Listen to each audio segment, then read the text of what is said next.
Hi, everybody. Welcome back to the MPF podcast. I'm back. Brad's back, owner-operator of Maximum Performance and Fitness. I'd like to thank Dick from Dick's Morning Wood Service for hosting last week. How did it go with him? It was okay. It was all right. But I'm glad you came back after a 1 week hiatus. I'm happy to be back. You disappeared into the woods. I heard he was pretty funny. I don't know if I can match up to him, but I'll try. And I am Levi Nordstrom, college student majoring in communications at NDSU. And we have an interesting podcast today. Once again, just like last week, we're combining two, topics to create a full podcast. I kind of like it this way. Kind of makes it more unique, more packed full of interesting stuff to talk about. So with that being said, we're going to talk about balancing the barbell in your life. And we're starting our muscle mechanics series. Oh, I like that. So we talking about like walking the tightrope with a barbell over your head, or yes, how are we balancing this barbell? We are basically going to talk about how do you find time in your life for fitness when you already have a busy life. I feel like that's a major excuse within the fitness world. I don't have time to do a lift or a workout. You kind of already said it. It's an excuse. Guess what you have to do? You have to make time. For some people that's hard, but you got to make it. So we will be giving you guys some just basic ideas to maybe create time or just look at fitness from a different perspective, because it's more important than you might think. So for me, what I put down was just start with maybe twice a week, get your foot in the door. Get your foot in the door. Foot in the door is the greatest way to start because, at least it gets you moving. Even if it's only 30 minutes, if that's all the time you have, just getting your foot in the door might change your perspective on fitness. That's, absolutely right. And I think it starts even before that. You've got to think about what is your why. I can tell you why you should, but that's probably going to only work for a little bit. It has to come from you, come from within, and what is that why? And I think back, like for me, mental health, I feel so much better mentally, physical health, making daily activities easier. Obviously, owning a gym, you should be in shape. There's a little bit of pressure where, you're a gym owner, you should be in shape. Yes and no. Yeah, you should be in shape, but I think that you think that you're the best at everything. Well, that's not true. I try to, but so you got to figure out what is your why. It could be as simple as I want to be able to get up off the ground easier. I want to be able to carry my groceries from my car to the house without having to make 6 trips. I want to put it all in one hand and carry it. It could be I want to hit the golf ball farther. Could be, hey, I want to look better. And so if you come up with your why, then you've got a reason every time you go. And then from there, you're right. You need to let's structure it. Let's set your calendar. Set it in your calendar. Like I said, maybe it's 30 minutes twice a week. Make it happen. It's not going to happen for you. You have to do it. I think back to actually my persuasion class. This week we talked about how even for kids, if you as the adult are paying them, let's say $1 to just maybe rake the leaves or something, that dollar might not be a ton of money, but it's something to them. Yep. And over time, they learn that raking the leaves makes you feel better. Like over time, you start to understand that maybe getting outside is nice. It makes you feel good. You feel like you did something. And then the money doesn't mean as much anymore. So I just think of like getting your foot in the door, trying it out. And then over time, you will probably feel the positive benefits to lifting. And in turn, be more motivated to keep coming in, maybe even come in more. So that's kind of where I go to, where he actually put it this way, and it was fitness related. It was like, what if I pay you guys $100 to go to the gym? Every time you go to the gym, over time, of course, your motivation is you're doing it for the $100, but then you're also going to see the other benefits to it. It's just like the foot in the door. It's a persuasion technique, actually. That's where I went to. Yeah, that definitely makes a lot of sense. And then the other thing, too, is it's a sense of accomplishment. So it's like, yes, I accomplished it. I got my 30 minutes in today, or I raked the leaves. And I feel like every time you accomplish a goal, it mentally feels good. Mm-hmm. And so that part of it's pretty cool. Now, with that time you have, would you say it's important to focus on the quote-unquote bigger workouts, the bigger lifts, like your back squat, your bench press, just like those type of main lifts?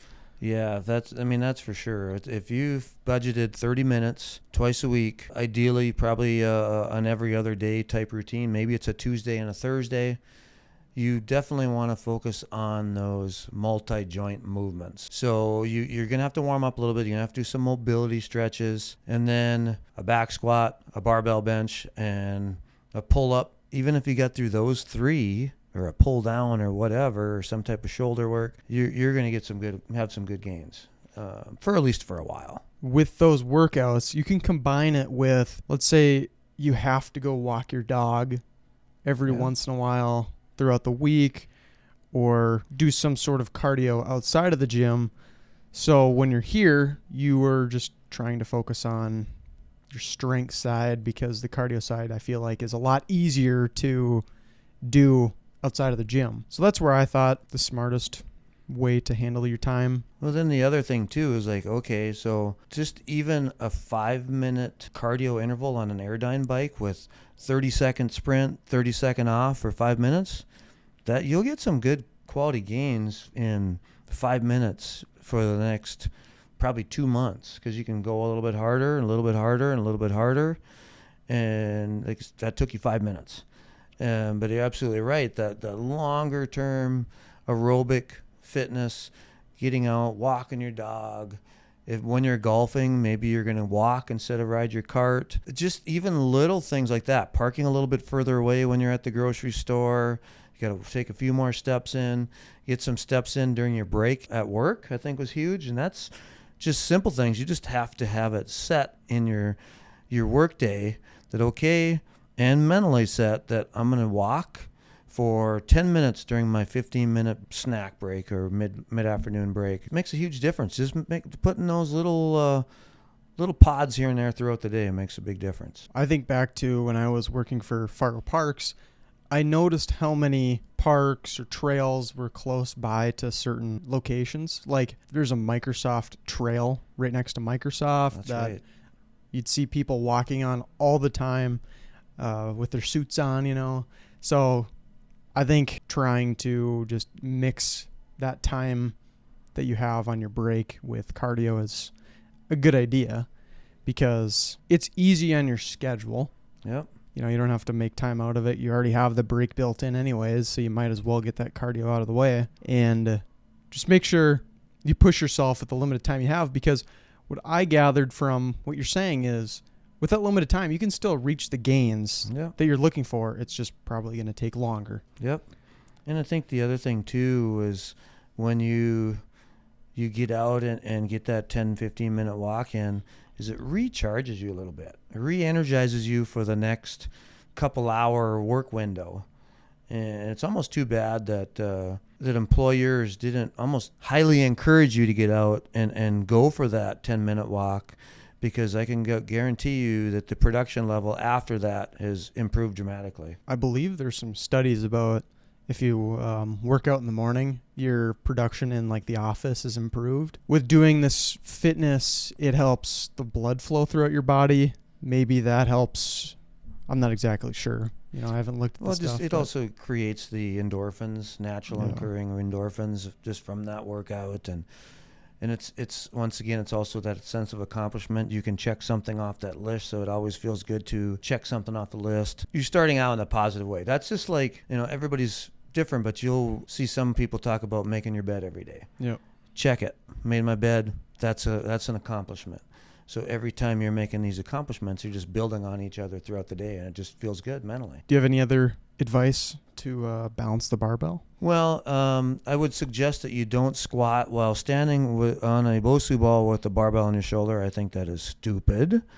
Okay. So that is tip number one. Let's be smart when we're in the gym. But yeah, you've got to, number one, you figure out your why. Why are you going to do what you're going to do? And then you come up with your plan. I can budget 30 minutes on Tuesdays and Thursdays to get in and do my strength work. Then putting together that quality program. You're going to gain the most benefits by doing the multi-joint movements, not going in, and I'm not going to go do leg extension, leg curl, and bicep curl. You need to do your multi-joint, your squats, your deadlifts, your barbell presses, your pull-up variations. And there's machines that assist you in pull-ups, so you can pretty much anybody can do a pull-up nowadays with and progress you along. And then putting it in your calendar, you've got it there, checking it off, boom, that's a success. And then progressing your way along. Eventually, you're going to need to do some more, add a third day, and then just build yourself up. That's really what it comes down to. And then be consistent doing it. That's where you're going to gain your gains. If you do it for 2 weeks, yeah, great. You did it for 2 weeks, but you have to do it week by week by week by week and never quit. I mean, it really, truly is. It needs to be a lifestyle. And some days you may not feel like it, but guess what? You go in and you get it done. You're going to feel dang good when you're done, and you're going to check that box that you did it. And then mentally, you won't regret it. I can promise you that. It's time for muscle mechanics. Ooh. Get out our wrenches and get to work in the weight room. First of all, we're starting with a fun one, of course. We have biceps. Oh, yeah. Everybody loves a good bicep. You know, I wanted to start off fun with muscle mechanics and biceps. I mean, who doesn't love working on your biceps? We are basically going to focus on a certain muscle group. Not sure exactly if this is a once a month thing. It's just kind of depending on how the viewers like it. If the viewers enjoy, we will bring more muscle mechanic. But we're basically going to talk about the best exercises, common mistakes, and just how to improve this muscle area in general. Let's start off with the best exercises for biceps. The best exercises for biceps. Okay, so I typically like to start out with a larger muscle group exercise where the biceps are going to be an assister. For example, either a reverse grip pull down or a chin up. We're going to get some bicep work, we're going to get some lat work, but we're going to get those biceps firing.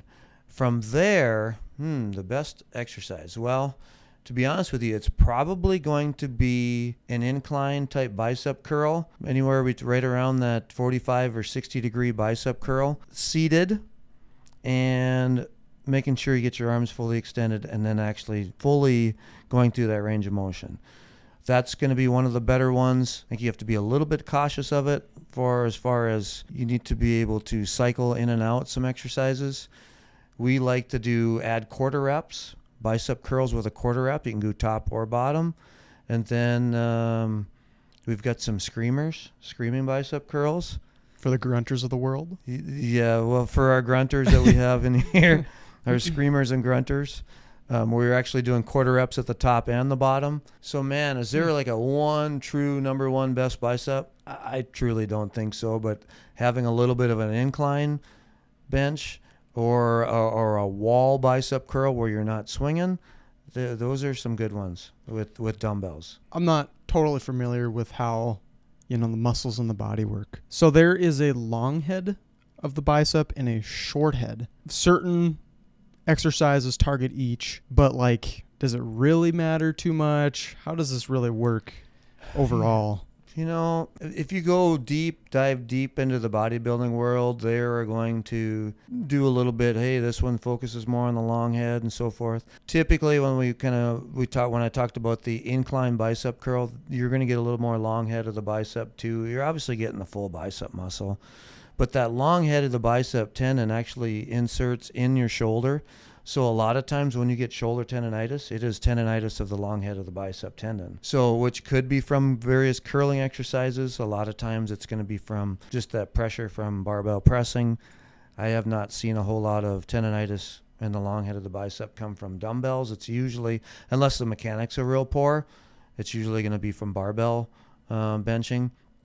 But yeah, that is, I don't know. I don't buy into it a ton just because, like I said, the bodybuilding world is not my cup of tea.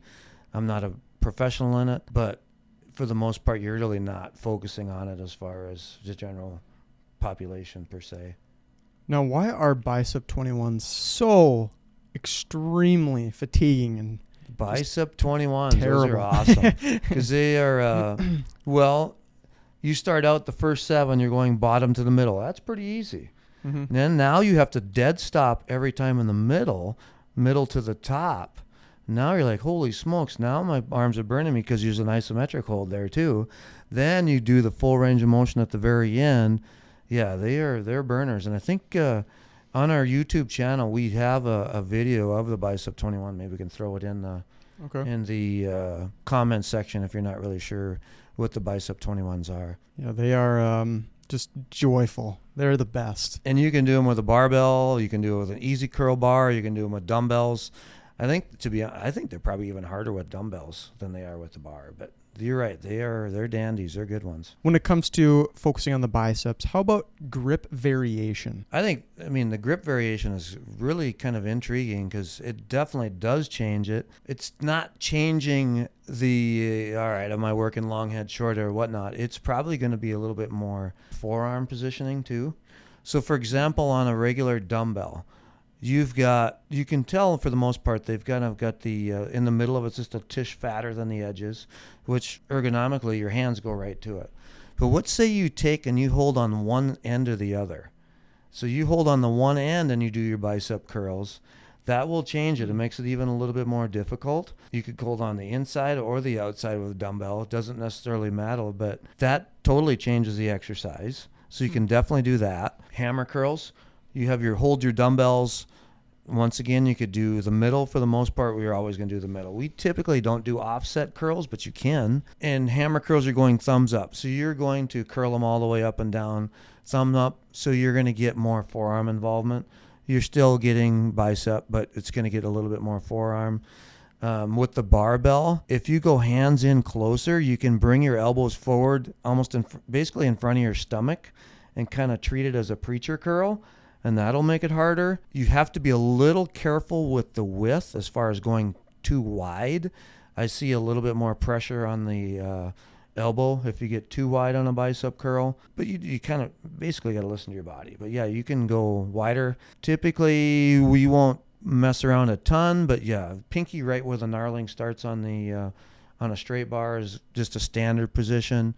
I probably wouldn't go any wider than pointer finger on the ring of the bar, but you could go wider. You just gotta, like I said, be careful with it. Easy bars, you got the curling in there, keep them tight, keep your elbows in. You can go out wider. So yeah, it's just variations. It makes it fun. Some new stuff. Now, going way off topic, as a massive football fan, did you see the Jaden Daniels shoulder dislocation? There, you can actually see it. Wow. It is like one of the most gruesome injuries of all time, potentially. So he was running, scrambling towards the end zone, down, mind you, 38-7 in the fourth quarter. And the coach kept him in. He gets tackled, and there's a guy lands on his forearm, and his elbow goes the opposite direction, basically, and dislocates. But luckily, today they're just released that there was no ligament damage or anything like that. So he's not even going to be placed in IR. And it was just a crazy injury where his shoulder was all wonky and his arm was bending in the wrong direction, and it was a whole situation. Wow. He must be double jointed if he didn't have any damage. That's pretty crazy. Yeah, I don't really know how that's even possible. But if you guys want to hear more about football-related stuff, just want to shout out my radio show from 3 to 4 on Wednesdays on KNDS 96.3. So if you guys want to listen in, just check out KNDS, which is the student broadcast. We talk about NFL football, sometimes college football, depending on if we have some extra time. What's the name of your show? It is 3 and out. 3 and out. I like that. Yeah, we will definitely put the link in the description. But let's get back to the topic at hand. Yeah. Common mistakes. We've already kind of discussed the swinging of the arm. How can that really affect the workout or the lift when you're swinging your arms using momentum, especially during like your bicep curls? Well, you want to go through a full range of motion, and most of the time what happens when you get that swing, you're not really getting the bottom portion of that bicep curl. You're just going to finish out the top. Now, with that being said, if you're trying to complete that set and you're on whatever, you're trying to do 12 reps and you're on 11 and 12 and you need to give a little bit of a boost on the last couple, I mean, that's not the end of the world. I mean, you got to push yourself to get better. It's the people that they're starting with the first rep and they are swinging the crap out of it. It's looking like they're over on the monkey bar swinging around. It's not going to work for you. You're going to end up jacking your back up and not even working your biceps. That's the biggest mistake. Thankfully, we don't see that here because we have it under control. But if you're working out just out in the general eye and at a regular gym, just take a look around and you can see some pretty interesting techniques. What I see here more than the swinging is not fully extending the arm on the way down. Your clients, they're coming up and they're stopping probably 20 degrees short of full extension on that bicep curl, and you want to be able to go through that full range of motion. You want to be strong through the full range. Let's talk about the eccentric type motions we've talked about in the past when lowering the dumbbell, barbell, whatever. How can that positively affect just the biceps? Adding that eccentric component on a bicep curl that's a game changer. So basically, just like with any of the other exercises, you are increasing the time under tension, the muscle's time under tension. Bicep muscles typically aren't a big muscle, right? So you're going to control that movement down. You could go 5 counts. You could go 3 count. I remember, we haven't done this in a long time, but there was a group of us that would work out and we would pass the bar. So I'd do a rep. Joe would do a rep, Ryan would do a rep, Jason do a rep, and just keep passing around. You'd work your way up to 1, 2, 3, 4, 5, 6, 7, and then your way back down. And then that last rep, to really get that burnout, it's a 10 count on the way down. And holy smokes, I mean, you're fried. You're under your biceps are burning. But the whole idea is keeping that time under tension. You're increasing that, which puts more demand on that muscle. And then you're basically forcing it, like we'd call it, force it, grow, muscle grows. So you're forcing that muscle to get stronger by doing that. You're talking about really burning out, fatigued out. Is there a part where overtraining becomes a concern? At what point do you notice that, maybe it's too far almost? That's where you've got to learn to listen to your body. What you're typically going to see, 2 things. You're going to see you're going to feel it in your elbow. On the inside of the elbow will be one area that you may start to notice, and then in the shoulder with that long head of the bicep tendon. So one of these 2 areas typically are the ones where you're going to get some type of tendonitis, overuse. If you're starting to feel that, that means we need to start to idle down a little bit. That doesn't mean we quit doing bicep curls for the next 2 months. That means we need to do a couple of things. We need to drop some sets. We may need to lower our weights, or we might need to take, if maybe you're bicep curling 4 days a week. Maybe we shouldn't be doing that, and then back it down to 1 to 2 times a week. That's where the most important thing is listening to your body. Your body's going to tell you. And then once you understand that, that does not mean quit. That means we need to work on some modifications. We need to keep it moving. But what if, you really have to have a nice Instagram picture? 4 days a week, bicep curls to make sure they're looking extra, extra pumped for those Instagram pictures in the mirror of Planet Fitness. Oh, boy. Well, how about we just do some... let's grab a band and do 100 reps and then take our picture. Just to do it for the picture. How long should you wait to recover between sets when you're doing like a bicep curl? Well, bicep curls are a little bit smaller muscle groups, so typically you don't need to wait as long as you would if you were doing deadlifts or squatting. It just doesn't take as much energy per se. I am a big fan of pairing exercises. So I typically won't do just bicep curls. I might do, incorporate them as an arm farm type workout. We're going to do our bicep 21s. Maybe we take a minute and a half. Maybe we do our overhead tricep extension. Maybe take a minute and a half. Throw in an ab exercise. Take yourself a minute and a half. Now, by the time you come back to biceps, you have just given that muscle group 5 to 7 minutes rest.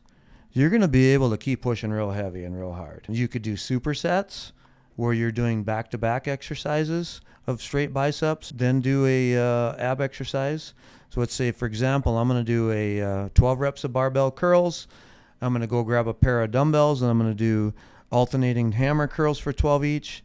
Then I'm going to go do a set of abs. So that by the time now I go back to that bicep curl on the barbell again, I've given myself at least 3 minutes between.